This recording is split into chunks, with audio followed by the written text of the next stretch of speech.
Hello बच्चों, कैसे हैं आप लोग। क्रिएटिव मैथ वाला में आप सबका स्वागत है। ये वीडियो बहुत लेट आप लोगों के साथ मैं लेकर के आया हूँ और आज का पॉइंट है रेशियो एंड प्रोपोर्शन, जो 6, 7, 8, 9, 10 सारे बच्चों के लिए बहुत ही इंपॉर्टेंट है।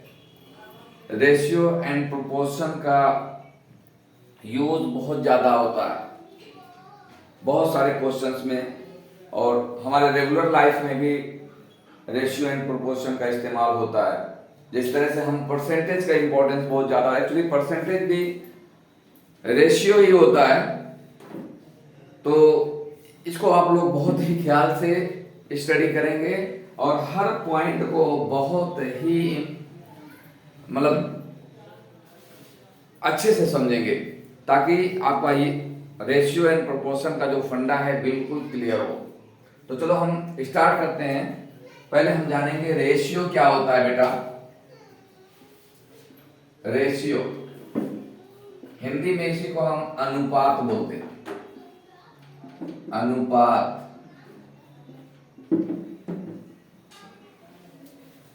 तो आप लोग देखें बेटा, रेशियो किसी दो क्वांटिटीज का कंपैरिजन होता है, दो नंबर का कंपैरिजन होता है, दो थिंग्स का कंपैरिजन होता है। रेशियो में हम किसी चीज की वैल्यू को डायरेक्ट एक्सप्रेस नहीं करते, कंपैरिजन में उसको हम बताते हैं। जिस तरह से परसेंटेज आपने देखते हैं, आप परसेंटेज आप लोगों ने स्टडी किया होगा, किसी प्रॉफिट को लॉस को हम क्या करते हैं, डिस्काउंट को हमें नहीं बताते कि इतना डिस्काउंट है, 50 रुपए डिस्काउंट है, 100 रुपीज है, हमने आज इनकम किया, प्रॉफिट किया 1000 रुपये 500, नहीं, हम क्या बताते हैं, मुझे आज 10% का प्रॉफिट इसमें मिला, हमने आज जो कोई चीज परचेज करने के लिए इस पे इस स्पेसिफाइड थिंग पे इतने % का डिस्काउंट रहा। ये सब क्या होता है, सिर्फ कंपैरिजन में उस चीज को बताया जाता है। अब उस वैल्यू को फाउंड करने के लिए हम मैथमेटिकल वे से कैसे उसको फाइंड करते हैं वही सीखते हैं। रेशियो जैसे सपोज करो मेरे पास में 5 रुपीज है और आपके पास में 10 रुपीज है। यहां पे ₹5 और ₹10 बताया गया। रेशियो में ये जरूरी होता है बेटा, दोनों के पास जो थिंग्स हो, जो वैल्यू हो, जो अमाउंट हो, वो सेम यूनिट में हो। जैसे सपोज करें आपने 10 केजी शुगर खरीदा, मैंने 5 केजी शुगर खरीदा, या आपके पास 10 केजी शुगर है, मेरे पास 5 केजी शुगर। तो अगर मेरे पास में 5 रुपीज, आपके पास 10 रुपीज है, तो हम लोगों के दोनों के बीच में जो अमाउंट होगा वो किस रेशियो में होगा, 5/10। 5 on the 5, 5 to the 10, 1/2। इसी को हम 1:2 बोल सकते हैं, या 1:1:2। ये कोलन का जो साइन लगता है यही रेशियो कहलाता है, अनुपात कहलाता है, 1:2। यानी हम दोनों के पास में जो अमाउंट है वो 1:2 के रूप में।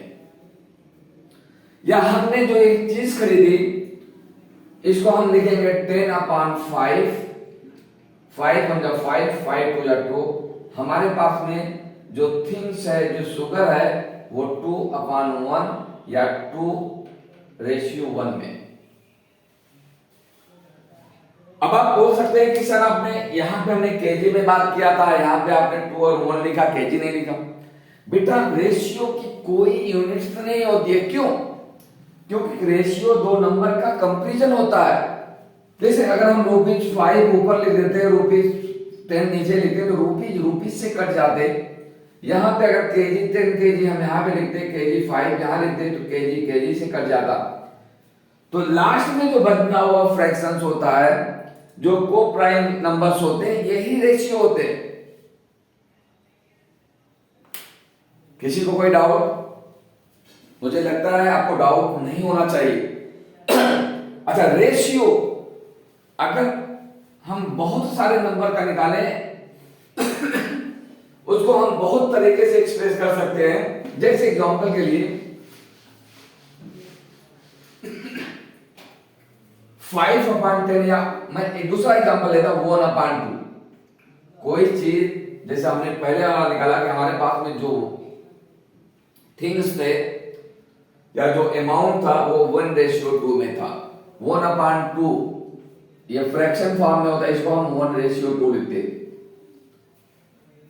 अब इसको हम अगर लिखना है हमें, इसको हम 5/10 लिख सकते हैं, इसी को हम 10/20 लिख सकते हैं, इसी को हम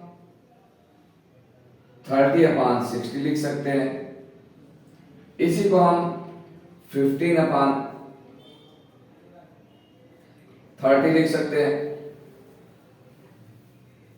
ये सारे के सारे बराबर हैं।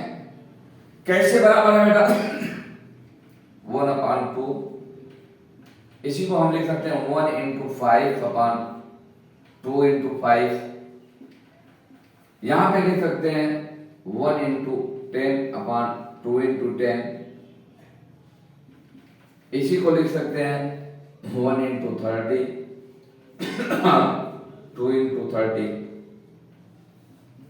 इसी को लिख सकते हैं 1 × 15/2 × 15। आपने देखा यहां से, यहां 5 से कट जाएगा, 10 से कट जाएगा, 30 से कट जाएगा, 15, तो वैल्यू आपकी ओवरऑल क्या बचेगी? 1/2। यानी ये 1/2 जो रेशियो है, इसको चाहे हम 5/10 लिखें, 10/20 लिखें, 30/60 लिखें या 15/30 लिखें, तो इसकी रेशियो है ये 1/2 ही है। रेशियो हमेशा क्या होता है, जो लास्ट को प्राइम्स नंबर होते हैं फ्रैक्शन फॉर्म में, वही रेशियो होता है। बाकी सारे कॉमन नंबर्स कट जाएंगे। कोई डाउट? ये पूरे के पूरे जितने कॉमन नंबर्स हैं ये कट जाएंगे। तो यहां से हमें एक चीज पता चल रहा है बेटा कि जो रेशियोज हैं इसमें कोई एक को प्राइम, ये जो नंबर्स हैं इसमें ये को प्राइम में कंपोजिट नंबर्स दिख रहे हैं, इसमें एक कॉमन फैक्टर सब में आ रहे हैं। जितना ऊपर आ रहा है उतना ही नीचे आ रहा है। तो हम इसको अगर चाहें, इसको जो रेशियो है इन दोनों में, न्यूमरेटर और डिनोमिनेटर में दोनों में कॉमन नंबर है, तो इसको अगर हम लिखना चाहें कि 1/2 जो होता है ये x/x होता है।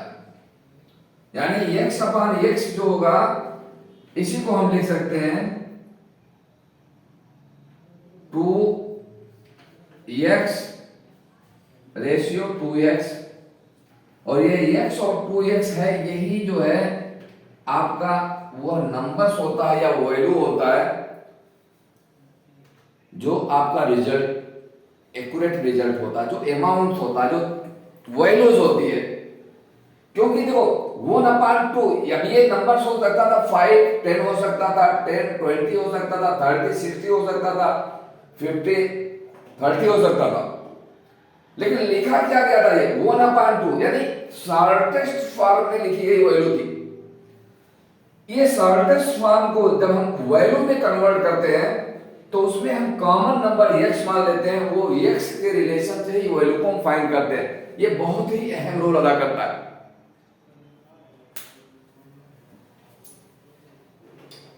दूसरी बात बेटा, आप इसको समझते चले, अगर किसी को कोई समझ में ना आए कोई टॉपिक, तो वो हमें मेल करके या मैसेज करके पूछ सकता है। ये x और 2x क्या है? ये वो कॉमन फैक्टर है जो सब में आपको दिखाई दे रहा है। और ये जो 1/2 है, ये तो लास्ट को प्राइम फैक्टर नंबर्स है जिसमें कोई कॉमन फैक्टर्स नहीं है। ये लास्टेस्ट नंबर, इसको इससे छोटा नहीं किया जा सकता। और यही नंबर ही रेशियो में स्मॉलेस्ट नंबर को ही हम उसको बोलने के बोलचाल में इस्तेमाल करते हैं। हम 5/10 लें क्योंकि उसका अभी भी एक कॉमन फैक्टर है, वो नंबर छोटा होकर के 1/2 हो सकता है। यहाँ पे भी 10/20 है, ये 1/2 हो सकता है, लेकिन 1/2 में कोई ऐसा कॉमन नंबर नहीं, कोई कॉमन फैक्टर जिसको और छोटा किया जा सके, तो ये लास्ट नंबर होगा। दूसरी चीज हमें यहाँ पे क्या दिखाई दे रही है बेटा,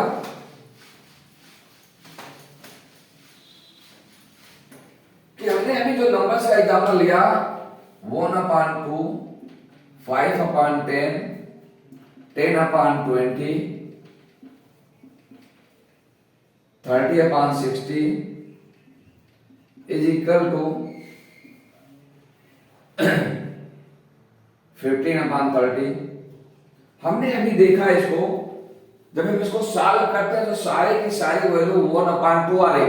इसका मतलब क्या होता है कि अगर बहुत सारे नंबर, बहुत सारे रेशियो बराबर हैं तो ये एक कांस्टेंट होते हैं, यानी अगर वो बराबर हैं तो उसको जब हम सॉल्व करेंगे तो जो उसकी वैल्यू आएगी वो एक कांस्टेंट वैल्यू आएगी, जिसको हम के से रिप्रेजेंट करते हैं। यहां तक समझने में कोई प्रॉब्लम नहीं होनी चाहिए। अब हम प्रोपोर्शन के बारे में बात करते हैं बेटा। प्रोपोर्शन एट इक्वल, प्रोपोर्शन मतलब होता है उसके इक्वल। प्रोपोर्शन की साइन जो होती है बेटा, प्रोपोर्शन, इसकी साइन होती है डबल कॉलम ऐसा। प्रोपोर्शन मतलब होता है कि दो रेशियो या दो से अधिक रेशियो किसी दो या दो से अधिक रेशियो के बराबर हो। एग्जाम्पल के लिए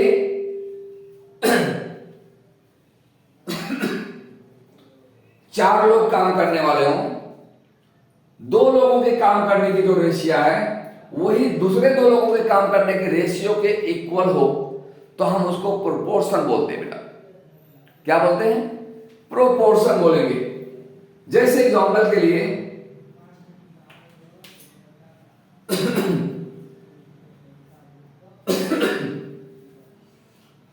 5 kg शुगर की कीमत जो है 40 रुपीज है।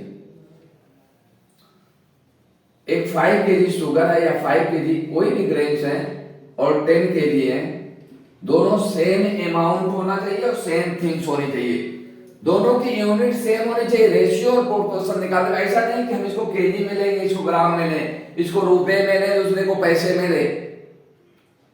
यूनिट्स दोनों की सेम होनी चाहिए, ये शर्त होती है रेशियो एंड प्रोपोर्शन की, तभी हम किसी की कंपैरिजन करते हैं। भाई एक ही कैटेगरीज के लोगों की कंपैरिजन की जा सकती है ना बेटा। हाथी की कंपैरिजन से, घोड़े की कंपैरिजन से, इंसान यानी इंसान के जानवर से कोई कंपैरिजन नहीं हो सकता। तो इसी तरह से यूनिट्स, जिस भी यूनिट्स में ये अमाउंट, एक क्वांटिटी होगी, उसी यूनिट में एक क्वांटिटी होगी, इस यूनिट की जो प्राइस होगी वही प्राइस इसकी उसी रेशियो से होनी चाहिए, उसी रिस्पेक्ट में होनी चाहिए। अगर 5 kg शुगर की कीमत 40 रुपीज है तो 10 kg शुगर की कीमत क्या होगी? 80 रुपीज।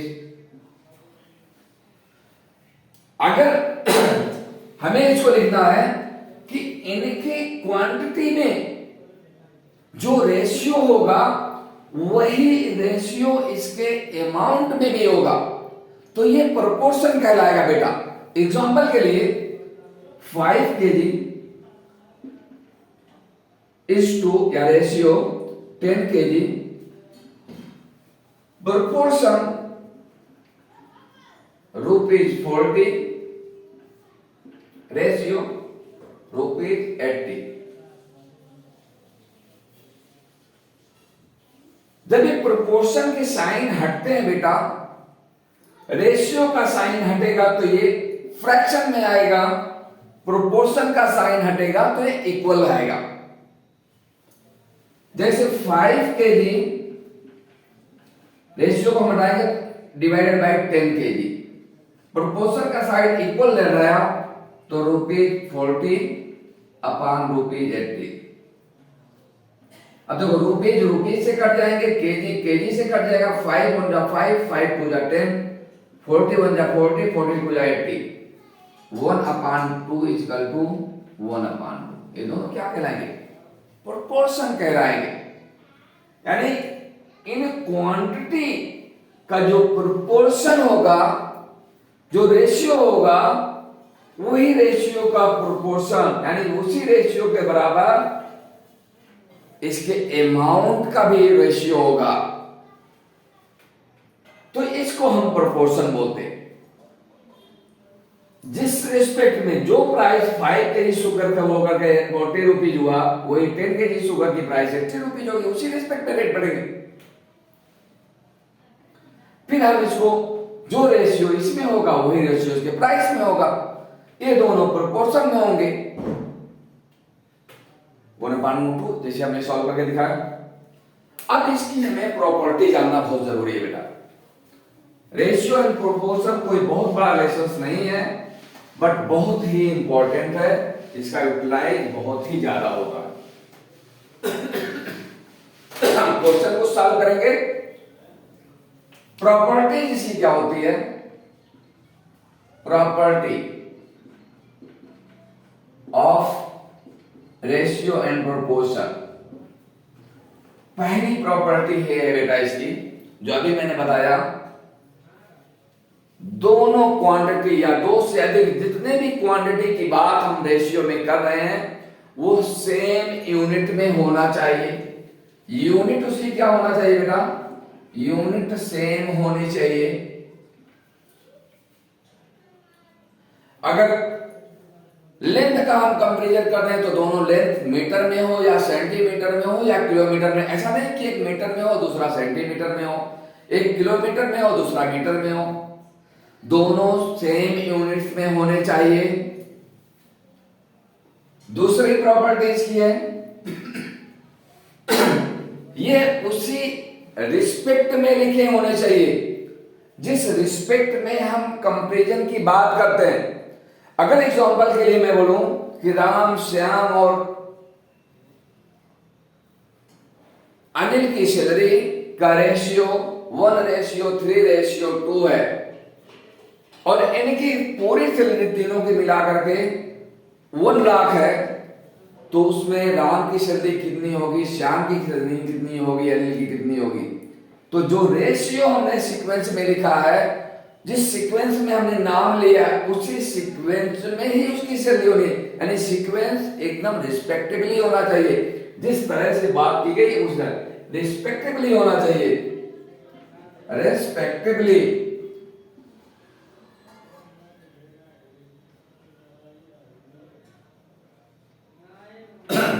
उसी के रिस्पेक्ट में होना चाहिए। दूसरी प्रॉपर्टी क्या है बेटा? तीसरी, जो अभी मैंने वो चीज भी बता चुका ऑलरेडी, कि अगर दो बहुत सारे क्वांटिटीज के रेशियो सेम हैं तो इनका जो वैल्यू होती है वो कांस्टेंट होती है। क्या होती है? कांस्टेंट होती है। और ये वैल्यू अगर घटती या बढ़ती है तो उसी प्रोपोर्शन में ही घटती बढ़ती है। अगर कोई चीज सपोज को 1:2 में दी गई है तो ये पहली वैल्यू का अगर कॉमन फैक्टर x है, कॉमन फैक्टर x है, तो वैल्यू 1 × x = x और 2 × x = 2x होगी। जो वैल्यू होगी, क्योंकि कॉमन फैक्टर इंपॉर्टेंस होता है। कॉमन फैक्टर से हमने नंबर को दिखाया, हर रेशियो में जब हम उसके स्मॉलेस्ट पार्ट लिखते हैं तो उसमें कुछ कॉमन फैक्टर्स होते हैं जो कट करके रिड्यूस हो जाते हैं, जो इक्वल के बराबर होते हैं। चौथी प्रॉपर्टी है बेटा, अगर दो रेशियो है 1/2 = 1/2/3, तो इनके जो सम होंगे न्यूमरेटर और डिनोमिनेटर के सम भी इसके इक्वल होते हैं, 1 प्लस 2 अपान 2 प्लस 3। देखो गलत हो रहा, 1 अपान 2 एंड 2 अपान 4, तो इनके जो सम होंगे 1 प्लस 2 इक्वल टू 2 प्लस 6, ये भी इक्वल्स होंगे। आप देख सकते हैं जैसे a upon b equal to c upon b, अगर ऐसे ये बराबर है c अपान डी, तो इसका जो सम होगा a plus c upon b plus d, ये भी प्रोपोर्शन में होंगे। यानी a upon b equal to c upon d, अगर ये प्रोपोर्शन में है तो a plus c upon b plus d भी प्रोपोर्शन में होंगे। बहुत ही इंपॉर्टेंट है, इसका इंप्लीमेंट बहुत होता है बेटा। आप देख सकते हो क्या ये करेक्ट है? ए की वैल्यू मैंने 1 रख लिया, बी की वैल्यू 2 देख लिया। अगर ये प्रोपोर्शन में होंगे तो सी की वैल्यू 5 हो सकती है, डी की वैल्यू 10 हो सकती है। ऐड करो 1 plus 5 upon 2 plus 10 is equal to 5 6 upon 10, 6 upon 12, ये भी 6 1 जा 6 3 2 जा 12, उसी प्रोपोर्शन में होंगे। अब आए हम कुछ क्वेश्चन सॉल्व करेंगे। उस क्वेश्चन को आप देखें क्या से, ताकि आपकी प्रैक्टिस हो पाए। हो गया ना? हाँ बेटा, तो अभी मैं रेशियो एंड प्रोपोर्शन के ये 3 क्वेश्चंस लाया हूं आपके लिए। इसको हम ख्याल से सॉल्व करेंगे ताकि आपका फंडा बिल्कुल क्लियर हो जाए। देखो पहले हम तीसरे क्वेश्चन से करेंगे ताकि इधर की जगह खाली हो, हम दूसरा क्वेश्चन सॉल्व करें। 3 persons can build a small house in 8 days. To build the same house in 6 days, how many persons required? Question बोल रहा है कि किसी छोटे हाउस को 3 लोग 8 दिन में कंप्लीट बना देते कर लेते, तो उसी हाउस को 6 लोग कितने दिन में पूरा कर पाएंगे? अब देखिए रेशियो एंड प्रोपोर्शन से हम क्वेश्चन को कैसे सॉल्व करेंगे। आपको क्वेश्चन को थ्रोली पढ़ना है बेटा। थ्रोली कैसे पढ़ना? ये इनवर्स रेशियो का क्वेश्चन है कि 3 पर्सन किसी काम को अगर 8 दिन में किसी हाउस को बना ले रहे हैं, तो उसी हाउस को 6 दिन में बनाने के लिए कितने पर्सन की जरूरत होगी? ऐसे क्वेश्चंस में जब हम सॉल्व करते हैं बेटा, तो सबसे पहले हम जो चीज नहीं मालूम होता है उसको हम सपोज कर लेते हैं। अलजेब्रा में इंपॉर्टेंट यही है, सपोज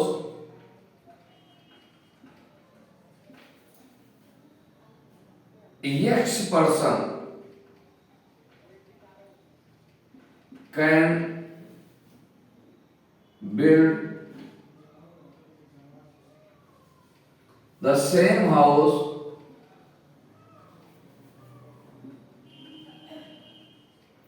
in 6 days। ये हमने सपोज कर लिया बेटा। तो अब देखो यहां पे ख्याल से 3 पर्सन्स और 8 डेज का जो मल्टीपल का जो रेशियो होगा, जो 8 डेज इंटू 3 का जो मल्टीपल होगा वो 6 और x के बराबर होगा। 3 into 8 is equal to 6 into x। इन दोनों के अगर हम रेशियो करें तो ये दोनों क्या होंगे? बराबर होंगे, दोनों प्रोपोर्शन में होंगे। इनका मल्टीपल इसके मल्टीपल के प्रोपोर्शन में होगा। भाई 3 लोग 8 डेज में पूरा कर रहे हैं, तो 6 लोग कितने डेज में करेंगे मालूम नहीं, तो उनका जो वर्क होगा 3 इंटू 8 होगा, और यहां पे 6 इंटू x होगा, तो 3 और 8 करेंगे तो 24 हो जाएगा। ये हो जाएगा 6x हो जाएगा। In implied that x is equal to 24 upon 6। 6 4 जा 24, तो x इक्वल टू 4 डेज। यानी 6 अगर काउंट कर रहे हो, सॉरी 6 दिन में अगर उसको पूरा करना है तो हमें कितने पर्सन की जरूरत पड़ेगी? 4% की जरूरत पड़ेगी। ये आपको समझना जरूरी है, क्योंकि भाई 3% जो 8 दिन में काम कर रहे हैं, इनका जो टोटल वर्क होगा वही इतना 6 into x के बराबर होगा ना भाई। उतना ही काम है, वही उतना ही घर बनाना है, सेम घर बनाना है।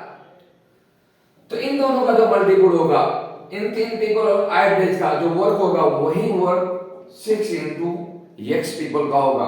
वो x कितना आएगा? 4 आएगा। अगर आप उसे दूर की रखेंगे तो 24 आएगा। ये भी 24 इसकी वैल्यू आएगा। तो इस तरह से आप इसको सॉल्व करेंगे। अब हम दूसरे क्वेश्चन पे चलेंगे। दूसरा क्वेश्चन हमारा क्या है? ये भी बहुत इंपॉर्टेंट क्वेश्चन है। Sorry, the ratio of the present age of Rehana and her mother. कोई लड़की है रेहाना और उसकी मां के जो एज का रेशियो है वो 2:7 है। After 2 years of their age will be 1:3. What is the Rehana present age? Rehana की प्रेजेंट एज पूछ रहे हैं। अब बोल रहे हैं रेहाना और जो उसके मदर की प्रेजेंट एज की रेशियो है वो 2:7 है। आप लिखें रेहाना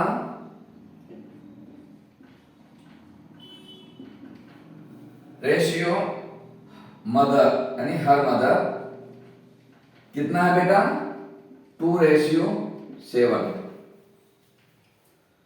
अभी अभी मैंने बताया था ये जो रेशियो होता है लास्ट फैक्टर्स होता है बेटा। अब जो ये लास्ट फैक्टर होगा, इस लास्ट फैक्टर में कॉमन फैक्टर्स होता है आउट होता है, वही कॉमन फैक्टर का मल्टीपल ही ओरिजिनल एज के बारे में, ओरिजिनल वैल्यू के बारे में बताता है। तो मैं मान लेता हूं कि इनके the common factor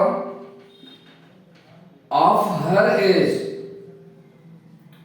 is x। तो रेहाना की एज कितना हो जाएगी बेटा? Rehana as equal to 2x हो जाएगा। कॉमन फैक्टर्स में 2 आएगा, x आएगा। और मदर की एज क्या हो जाएगी बेटा? 7x। अब हमें इस फॉर्म में इनकी एज पता चल गई। अब क्या क्वेश्चन में दूसरे स्टेप पे बोल रहा है कि 2 साल के बाद उनके एज की रेशियो 1:3 होगी। तो 2 आफ्टर 2 years रेहाना की एज क्या होगी? After 2 years Rehana as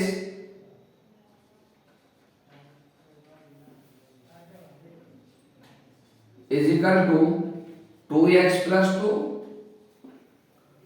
After 2 years mother means Rehana की मदर की एज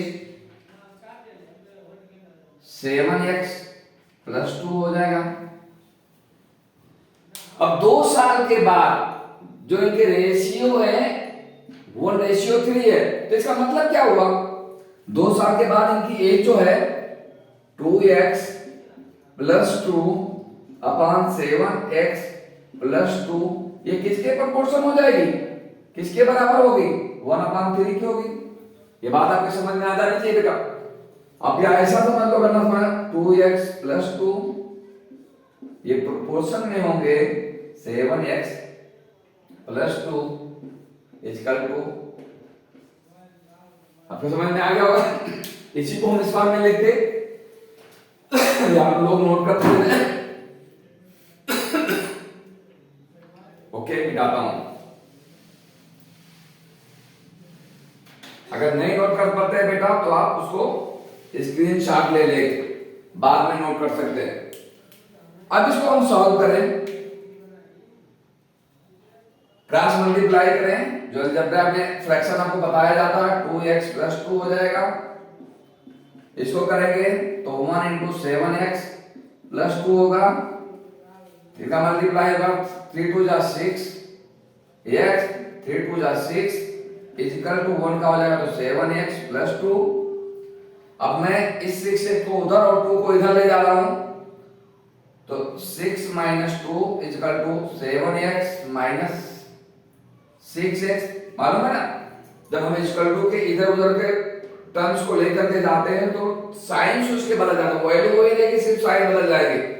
7 में से 6 से निकलेगा तो x बचेगा, 6 में से 2 निकलेगा तो 4 बचेगा।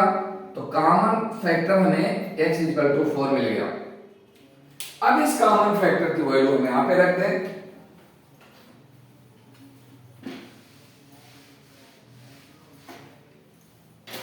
अब यहां पे रेहाना की एज है, रेहाना की एज ही पूछ रहा है। रेहाना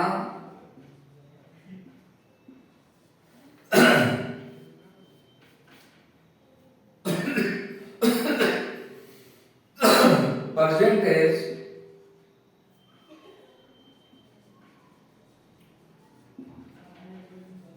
इक्वल टू कितना थी,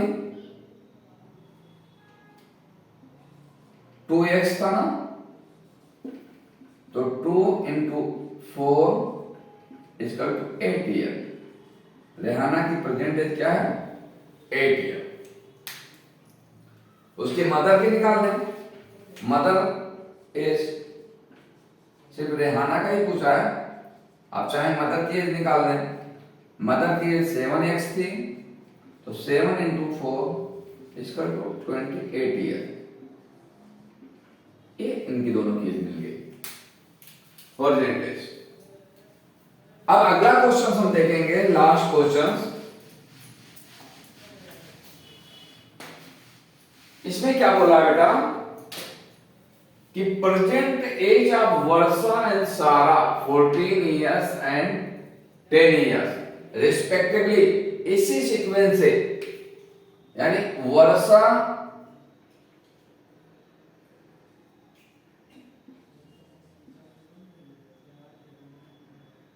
एज इक्वल टू कितना है, 14 ईयर। सारा की है, सारा एज 10 ईयर। बोले after how many years the ratio of their age will equal to 4 into 5 होगी। कितने साल के बाद बोल रहा है, कितने साल के बाद। मैं हम सपोज करेंगे, suppose x year later the both ratio of both age of ratio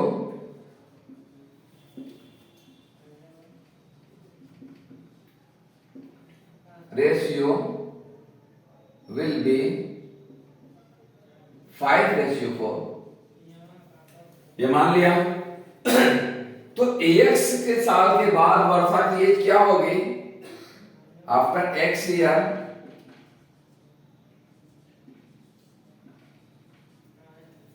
Varsha as